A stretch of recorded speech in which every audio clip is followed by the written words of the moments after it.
don't think for a second that you can rely on ongoing grants as a feasible source of revenue. That's not a sustainable model, and no investor will really give you money, and if that's your revenue source.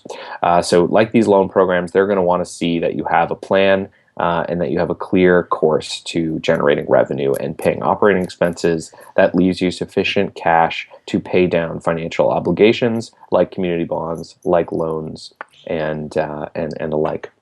But I So, think, with a little bit of elbow grease and a willingness to try something new, it is absolutely doable. And as I was saying, I mean, I think a really big key is being able to tell a coherent story.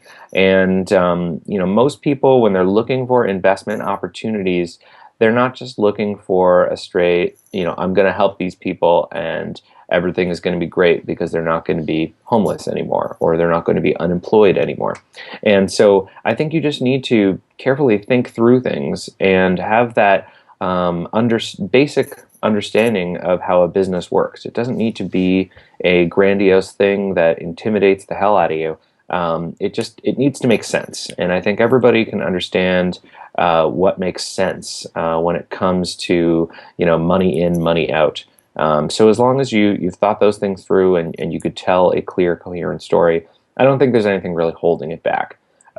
Certainly, awareness of these opportunities and where to get the funds and how to set these things up is important. And at this point, there are a number of individuals with some experience and organizations that you could turn to for guidance.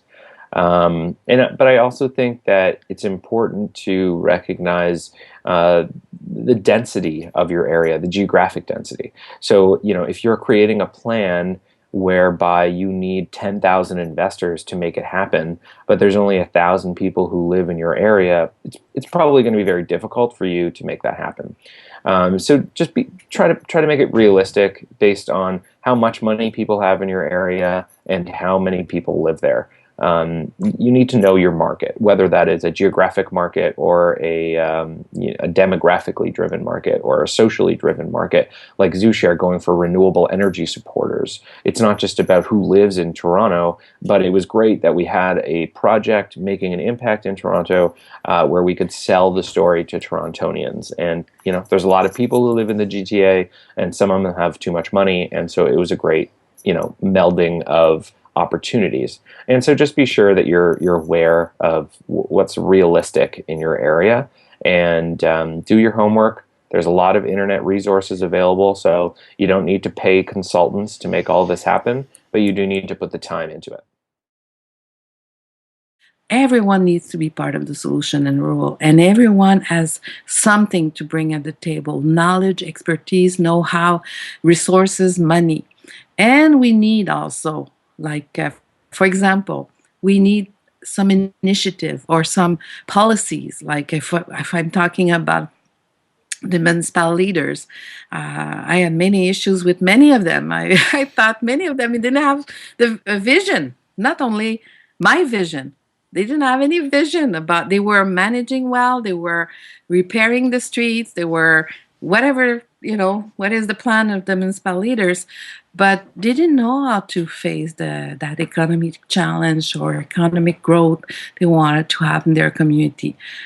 And they need to know how they could create an enabling environment to support community wealth in the rural communities. And some could be just public policy regarding procurement strategies. They could have just a percentage of everything they buy locally. And percentage of what they buy locally could be also from social enterprise. They could also decide they will create incentive to invest locally. They could also work together to create a local initiative to mobilize local capital to invest locally. So many people succeed to have a lot of money in pension plan.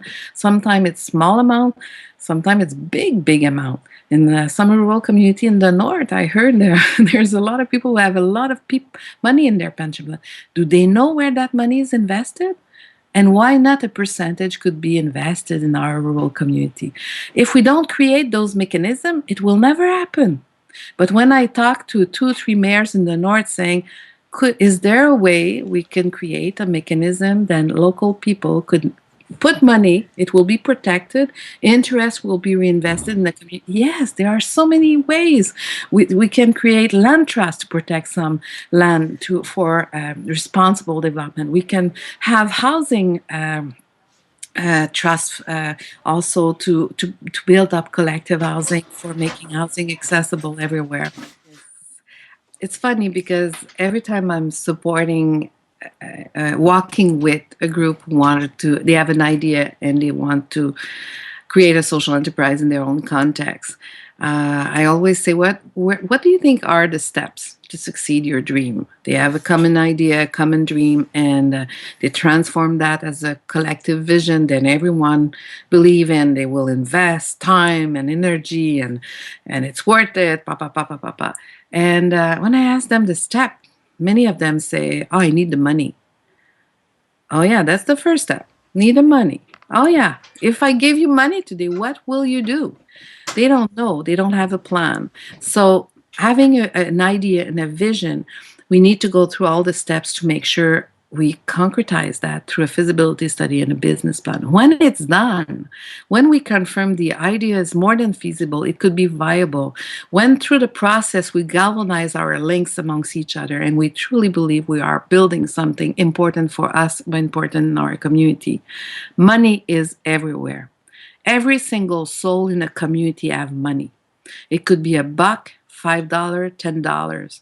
It could be hundreds of dollars of thousands of dollars. So the first reflection I do have with any groups is to think about what kind of money exists out there and close to us and from us to invest in our project. That kind of a brainstorming, people talk about, okay, we can put some money down as membership share, or also we can lend money to our own social enterprise. We can have a loan, we can probably approach a few grants. Maybe we can also, there's ways to mobilize money to and protect that money to support really our initiative. So when I was saying if we want to protect some land and we want to buy some land and protect that land for responsible development and or just preservation. We just want to keep that asset because it's critical. The communities, it's an asset where people will come from all over to visit, and that forest or whatever, or us too in that community, we want to benefit to that collective land to for everyone. We will mobilize money from our own community, and that could be just donation, and donation could be one way to mobilize money to invest in the land trust.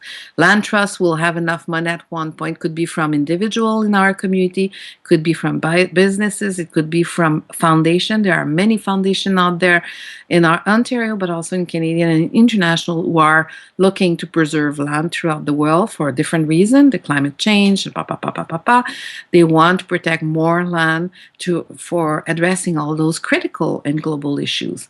Those global issues also impact our village no matter what. So we can find monies from different sources and start up a land trust, and that land trust could buy the land, own the land, manage the land appropriately for the benefit of the commons, the everyone in the community. But if we do want to start up, like the group in Moonbeam, for example, when they wanted to buy the grocery, to convince anyone to put money in that project, no matter if they had the business plan, they had to identify their capacity to invest in their own project. The day you put money down, like I said, it could be $5 or $100. The day you put money down, you are more convincing a person, and you will be able to probably convince other to invest in the project.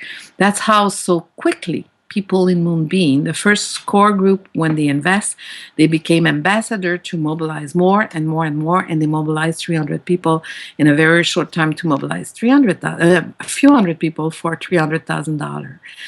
We need money from us to invest in our project, no matter how big is the amount, and that money will convince other investor. Yes, the bank will look at you more seriously if you put money down, no matter the amount. Usually in the business development world, we always say it should be around 20-25% of the total value of the project.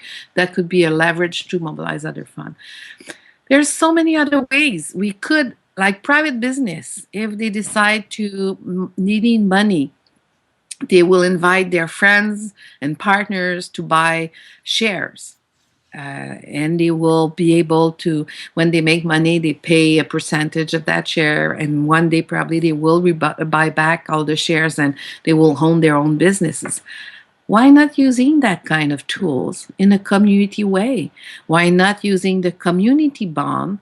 Bond, it's a share, but it's in community context. We need to protect the people in our community who will decide to invest. But look at that. If we want to buy a building for all the nonprofit or a few enterprise, and we know those enterprise will pay some rent, and that will cover the whole spiel of managing the place, paying back the mortgage or the money we will raise through community bond, and we have a business plan documented that we could have people, and also we need to protect that investment. We will make sure with the people when they buy $1,000 community bond or 500 or 10,000, when they buy it, they could we sign an agreement, and we have a kind of a prospectus. That's a document explaining the plan, the business plan, when we expect to make money, and when we will start to pay back that community bond. And at the beginning, it could be just interest, but in the long run, we can buy back the community bond.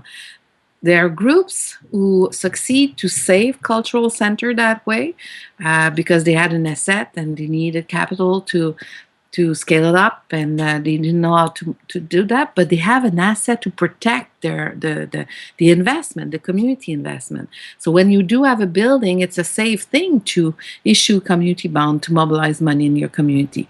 Instead of putting money on the side for something else, you invest, or in your own RSP, you can put money in a building, a community building, and they succeed to have enough money to renovate or whatever.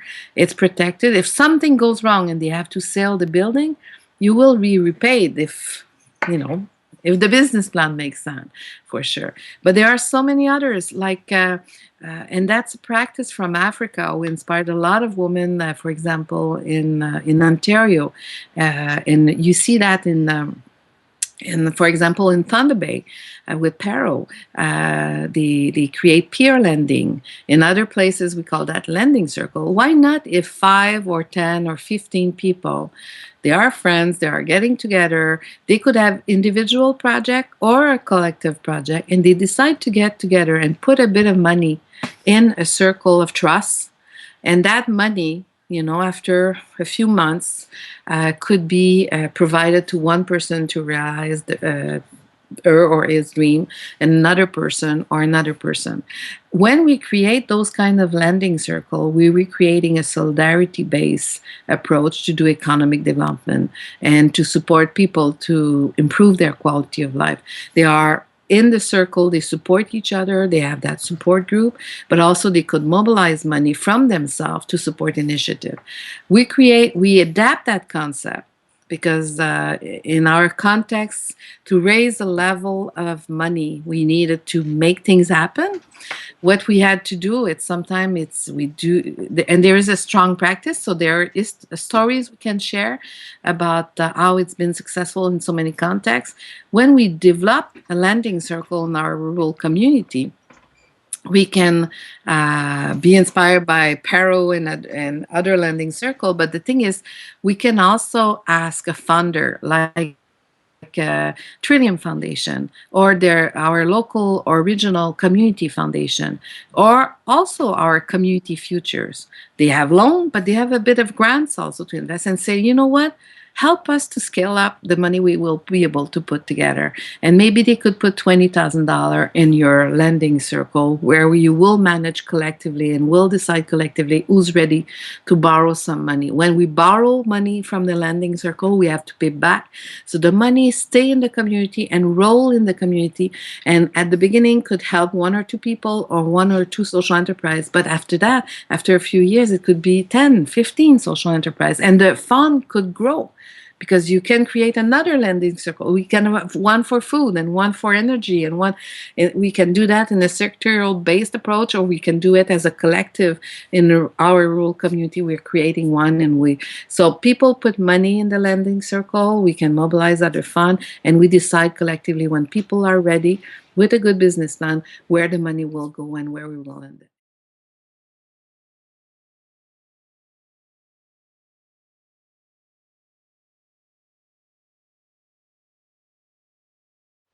Uh, Obviously, when you raise capital for a business, whether it's a startup or expansion, you're going to need a good business plan. A good business plan is going to be built around excellent financial forecasts, and those financial forecasts need to be realistic and attainable.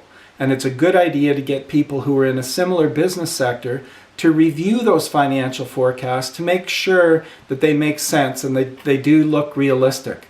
One of the number one mistakes that social entrepreneurs make, or other entrepreneurs for that matter, including cooperative entrepreneurs, is they're overly optimistic about what they think their business can generate in revenue and profits in the first 2 or 3 years of startup.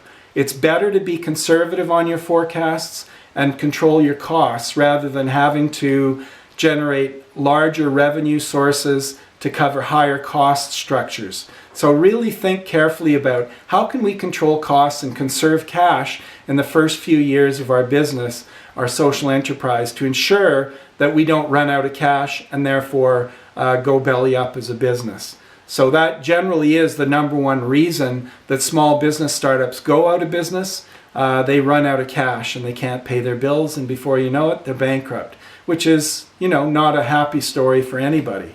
So what we want to do is increase the probability of success for the startup of a social enterprise by having an excellent business plan and very realistic and attainable financial forecasts in that business plan. Cooperative. One of the more innovative tools financially for raising capital for social enterprises and community-based cooperatives are something called community bonds.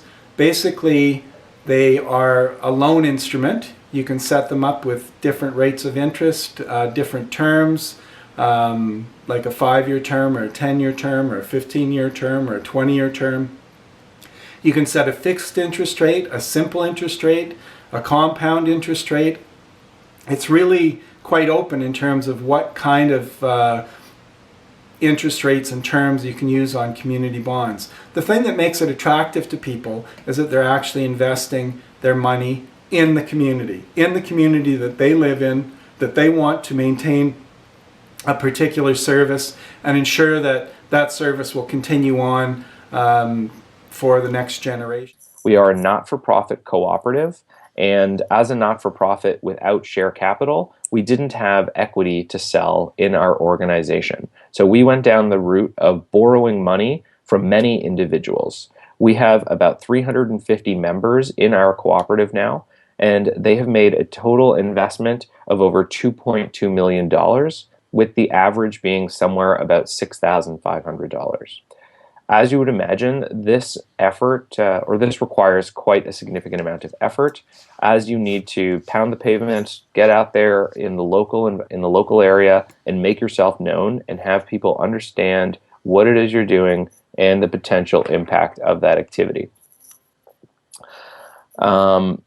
If you were to raise money in a more traditional way with a for-profit corporation, you would take a little bit of a different path where you start off pitching your opportunity to angel investors who purchase an equity stake in the project when it's at a lower value, and then you sell additional shares as you hit your milestones when the value of the entity increases.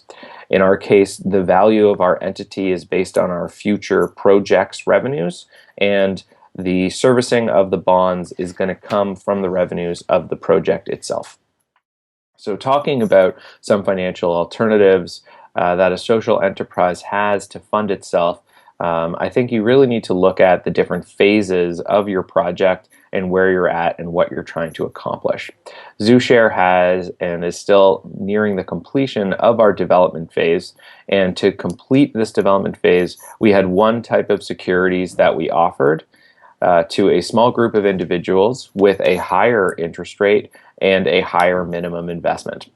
As well, we relied on the very traditional form of getting your initiative off the ground, and that is grants. We got a grant back in 2011 of $115,000. It was a milestone-based grant, so we got a little bit of money at the beginning, and then as we accomplished some of our development milestones, we got access to additional funding through that grant program. Specifically, the program that we used is the Community Energy Partnerships Program. This is a program that was created together with the Green Energy and Economy Act and helped to create the feed-in tariff program that makes our business model feasible. When I was talking about those additional securities that we sold in order to fund the development phase, specifically what we created was what was called a Founders Club offering. We had to limit the number of potential investors we could take in as a result of some of the rules related to raising securities, raising money through the sale of investment securities to the public. And specifically that rule, which applies to co-ops and not-for-profit enterprises, says that, or actually regular corporations as well, says that if you're selling securities to less than 35 individuals, you do not need to have a publicly vetted document that fully discloses all of the risks related to the project. This document for a cooperative is called an offering statement, and for a regular corporation is referred to as a prospectus. When you are using either one of these documents to sell securities to the public, it's kind of an onerous task. You have to write a full and complete disclosure of every aspect of your project, which fully discloses all of those risks too. And the risks can be very blunt as well. Things like this is a startup enterprise and your investment is speculative and you may lose all your money. This is a statement that would appear in the ZooShare offering statement. And to an investor who's not accustomed to directly investing in projects or organizations, it can make them a little bit uncomfortable. Going back to what I was saying about our Founders Club, we offered a higher interest rate to these individuals, and we offered a higher minimum investment in order to get involved in the project. We raised a total of $500,000 from 27 individuals, and we paid them a much higher interest rate on those loans than we are paying on our community bonds. It is a difference between 12% on the Founders Club bonds and 7% for the community bonds. The reason that we needed to offer a higher interest rate is because we recognize that these individuals are taking a higher risk. By putting money in before ZooShare had any approvals to build what it was proposing to build, and most of the contracts not yet signed, these individuals were taking an even larger risk that their funds would not be returned to them and that the vision ZooShare was selling would not be realized. By putting those funds into the project, they have helped us achieve many of the tasks related to getting the project ready for construction, with which we are using the community bonds to finance. So over the last 4 years, ZooShare has gone out in the market and marketed itself to individual Ontarians that care about making a local environmental impact and wanted to earn a return for doing that.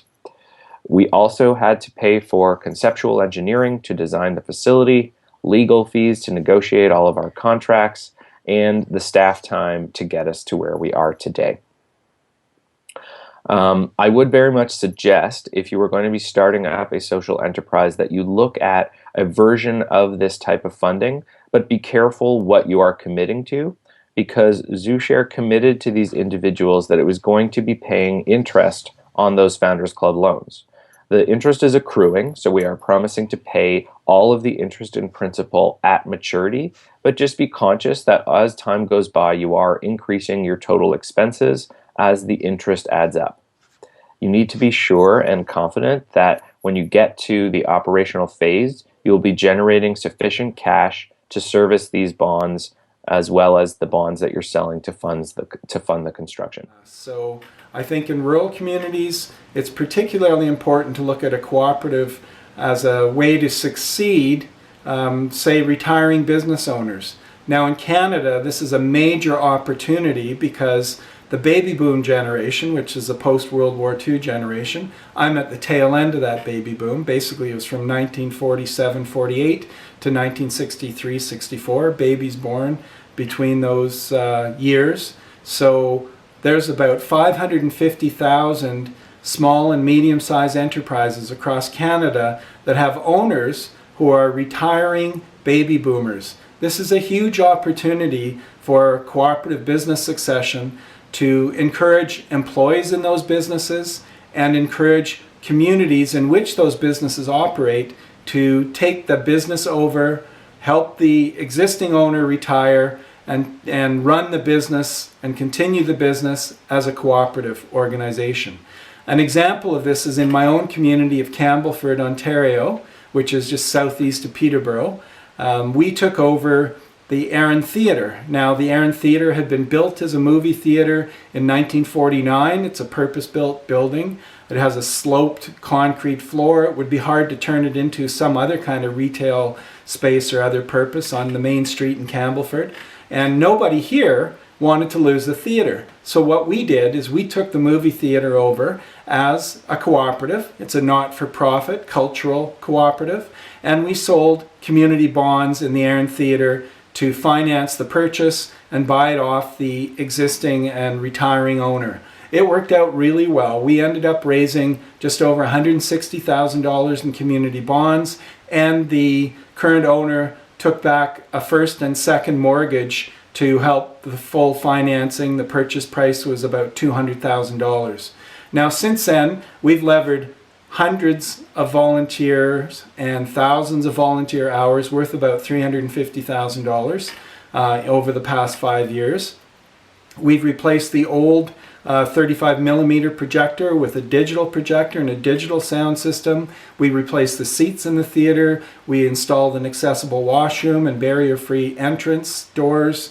We repaired the roof. We've repaired the HVAC system. You know, it's an old building. Things go on in terms of repairs, but it's been a really successful business. We've turned the business around. When we took over, the sales were about $60,000 a year in ticket revenue. We're breaking $150,000 a year in ticket revenue now, and we're making an operating surplus.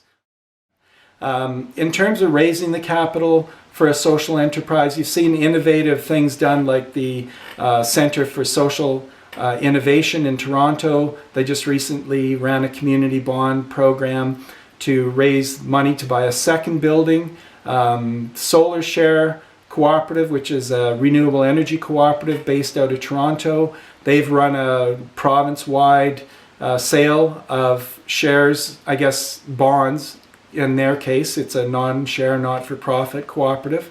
So selling bonds in their solar PV renewable energy projects, most of them being roof mounted, not necessarily ground mounted. And I think that's an interesting example in both of those cases, and you could throw the Erin into that bucket too, of selling community bonds as a way to raise the capital for a startup or for an expansion of a social enterprise that has social, financial, and environmental goals. So crowdfunding is another way that you can look at. It's something that the Securities Commission in Ontario is reviewing and setting up new rules. So just make sure before you do anything like that, that you know exactly what your legal obligations and liabilities might be, and that you're not misrepresenting yourself.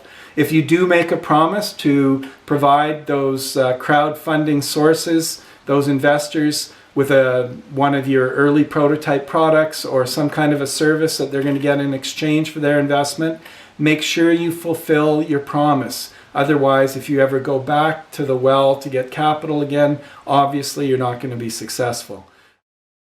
In addition to that, there's other innovative ways that you could fund a startup.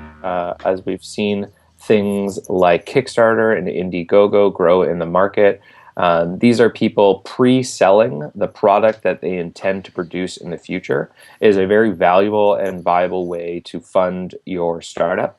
But if you're not making a product, or if you're working on a project where you're intending to generate future revenues from selling something else and then paying back your investors with dollars instead of delivering a product to them, there is not yet at the current time an ability to crowdfund your venture through an internet platform like Kickstarter or Indiegogo. At the current time, the Ontario Securities Commission has a proposal out in the market for comment, where they are looking for feedback from ventures and potential investors on how it sounds to them that they could potentially raise a total of $1.5 million from individuals through crowdfunding platforms in order to get off the ground. They've put a limit on the total amount of money that can be raised. Other jurisdictions have tried to experiment with limits as to how much each individual can put in. And the reason that the Ontario Securities Commission is putting these limits on is because ultimately their job in the market is to protect investors from unscrupulous ventures and entrepreneurs, and to help make offers as basically transparent as possible, while still allowing business to go on and ventures to thrive. And so that's why they've proposed a $1.5 million limit initially as to what a crowd-sourced venture or crowd-funded venture could raise. So that could be one of the future options available, is selling bonds or securities through a platform and doing all of your marketing online. ZooShare did a little bit of a different crowdfunding approach, where we did all of our fundraising in person. Certainly, we had an online investing portal on our website. You could go to zooshare.ca, you could fill out the form right on our website, and you could make your purchase using an electronic funds transfer. Once we instituted this approach, it really increased the speed at which people were making investments in our cooperative. So that is another thing that you should really consider when you are designing your offering. It is not only about what type of security you're selling, but you also need to consider how easy it is for individuals to purchase that from you and how easily understood the actual purchase process is. So in ZooShare's case, when we started, we were selling bonds, and we were telling people that the minimum investment was $5,000, and that the way to make an investment was to print off a form, fill it out, write a check, and put the two things in the mail together or give them to us in person. As you might imagine, in today's world of commerce, writing checks is a little bit of a foreign thing to a lot of people, or it's at least something that you don't do on a regular basis, as well as printing things off and filling them out. So not like this is an onerous task, but it was just one more obstacle for people to overcome in order to actually make their investment. And everybody has busy lives with a lot of different things going on. And so the more obstacles you put in front of the sales process, the harder it's going to be to make your sales. So Pero was started based on the idea that women are able to be self-sustaining and self-sufficient, and that they don't necessarily need to rely on any kind of outside sources to create a sustainable livelihood that includes their business. So when Rosalind Lockyer, the executive director here, started up this organization, it was based on the idea of women, 4 to 7 women getting together and putting money into a group funding micro lending source that would enable women to have free access to this kind of money while still paying back money that's provided to them through the organization. So essentially the way that these peer lending circles work is that they come in grants and loans. So for the first stage of it, the entire money that they're given is $1,000. So $500 of that is going to be in grant form, and then the other 500 is going to be in loan form. So as Rosalind says, we're the only bank in Canada where you can get a $500 or $1,000 loan, and then only have to pay back half of it. So that way, it kind of gives the women a more manageable way to redisperse the loans that they've taken out. So for example, with that one, it's $60 a month to pay it back until it's entirely paid back. And that way they are relying on the support of their peers that have like-minded kind of business ideas in mind, while at the same time have a kind of flex schedule to balance their life and their work. So this is a really effective way and a really effective model to make sure that everybody in this group is able to access those funds in kind of like an equal and non-hierarchical arrangement of fund distribution. And one of the biggest things and one of the most notable things in these cases is that the mutual support that comes from these kind of circles that are formed are second to none in terms of accountability and idea transfer, and just those mutually inclusive kind of ideas that come together and create these women as a strong and supportive environment. So essentially, and those loans keep coming in stages, and the loans and the grants go all the way up to $5,000 with, like I said before, a really manageable repayment schedule that fits their lifestyle, fits their business. And a lot of the women who have come through Pero have, if not most of them, have really, used this kind of model to start fantastic, really lucrative and really successful businesses. So essentially, that uniqueness that comes from that peer lending and the way that the loans and the grants are structured, it really opens a lot of doors that otherwise wouldn't be open for these women, and it just creates and fosters that kind of environment that encourages them to manage their money, and b to learn the value of a dollar and the importance of being able to balance all of those things. And in a women-centered organization, we really put a lot of emphasis, excuse me, on the idea of balance. So it's a really good way to make money while still contributing to the local economy. I think first and foremost, you have to establish a measurable and tangible way to maintain and solicit and foster accountability.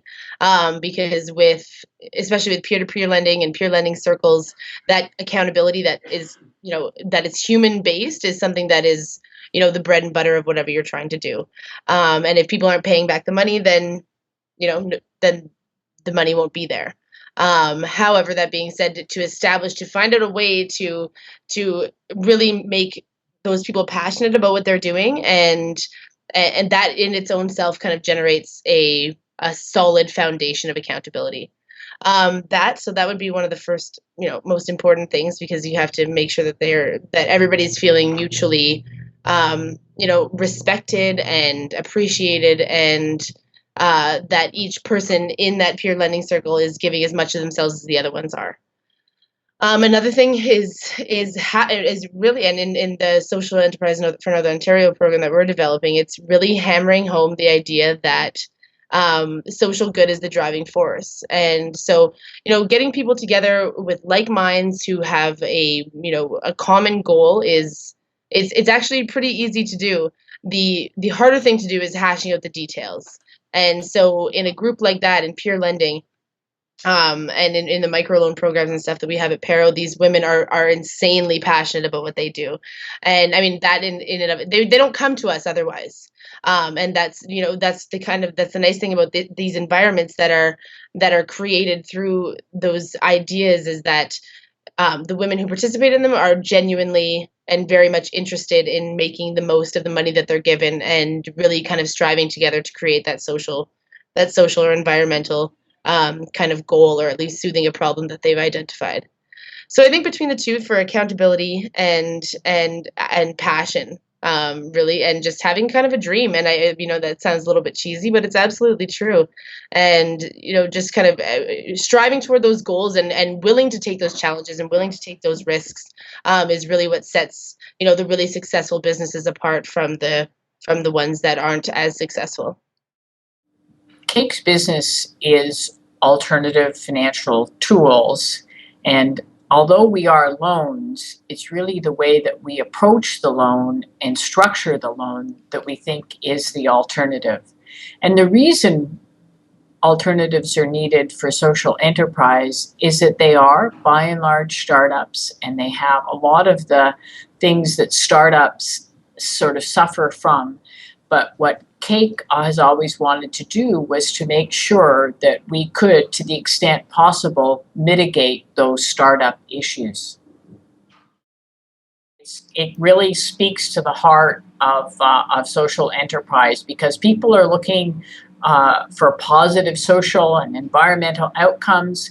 And so usually where they come from, you're absolutely right, is maybe the social work or some other field, and not necessarily kind of the business field. And so you're absolutely right. They just have a tendency to be very uncomfortable with what they know is the risk of taking on a loan. They also often don't have a lot of the kind of background skills, accounting, and supply management, and a whole bunch of business skills that are really required, and they know that they've got to get them. They often don't know where to get them and what the best source of that is for them.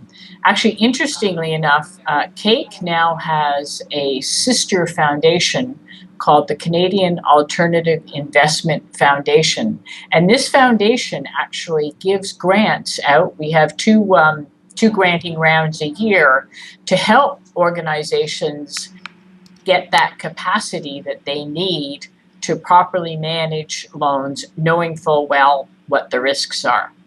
Now, CAIC obviously has to protect its members' investment. So this issue of risk really does go to the heart of who we are as well.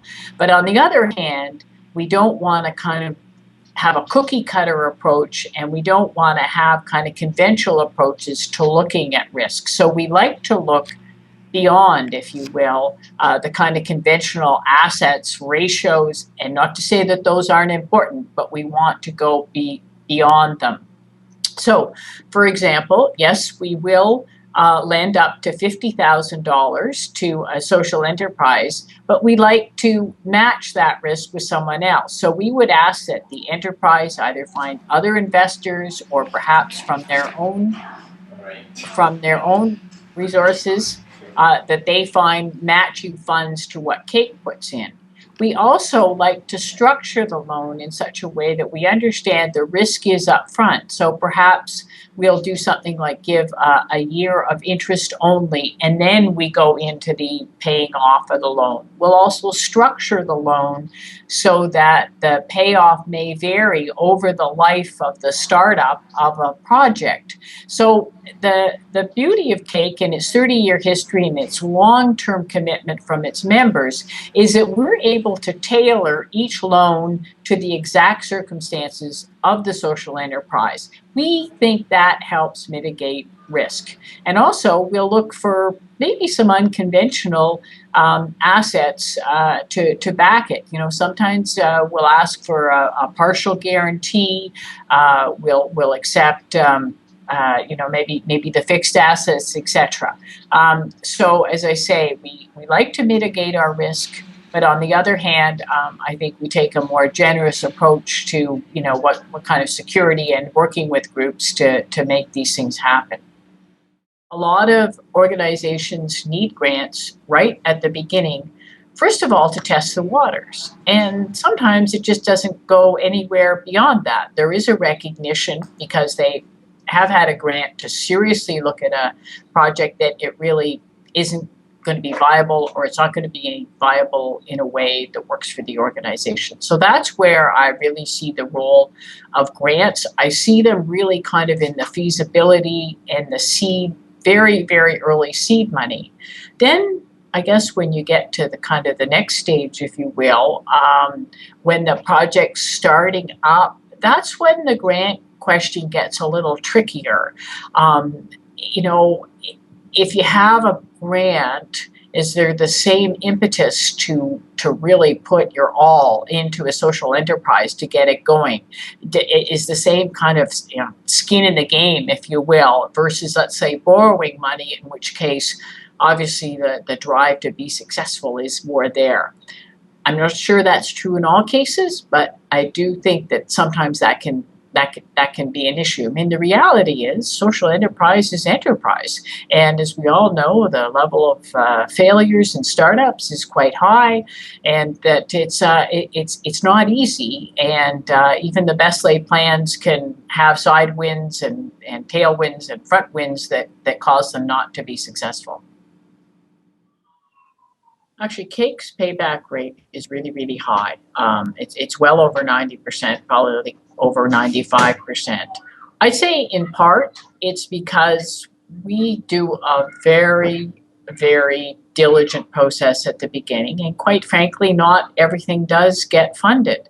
Secondly, we share the risk. We share the risk often with the proponents. We find that makes them very motivated to be successful.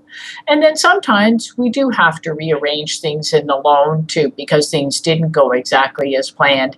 But we, as I mentioned earlier, we really want to make sure that there is long-term success. And so I think those are the variables that have allowed CAIC to have a very high payback rate. I also think to some extent, because folks know that this is social capital, it's real. There's a moral component. if you will, to borrowing. It's not like going to a bank. It's actually going to a bunch of registered charities who are in a cooperative who specifically want to support the kind of work that our borrowers do. And I think it's an important bond, a bit like a lending circle, if you will. And that's really a key part of our success as well. You can sell bonds or debentures. You can receive donations for that. You can run capital drives. You can certainly lever a very important resource in your community, which is volunteer labor for various things. Sometimes people might not want to volunteer on a board or a committee because they don't want to go to meetings, but they love to help do something physical, and they'd love to have the hands-on kind of volunteer experience. So for example, at the Erin Theatre, we took out all the old seats in our theatre and installed new ones. All volunteers, all the planning, all the manual labor, the measurements, everything was done by volunteers.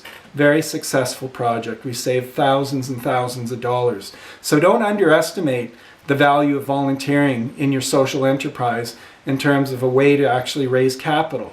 An advantage of cooperative businesses is that they have membership, and the membership contributes to the cooperative both through volunteering in the cooperative in many cases, if not all cases, and also they could provide a membership fee. That could be a lifetime membership fee like the Mountain Equipment Co-op, which is kind of a token fee to just come and shop there, $5 lifetime membership fee. Or it could be an annual membership fee that's more substantial. For example, at the Erin Theatre Cooperative, we have a $20 individual annual membership fee and a $40 family membership fee. So that's an annual fee people have to renew each year to get the advantages of being a member of the cooperative.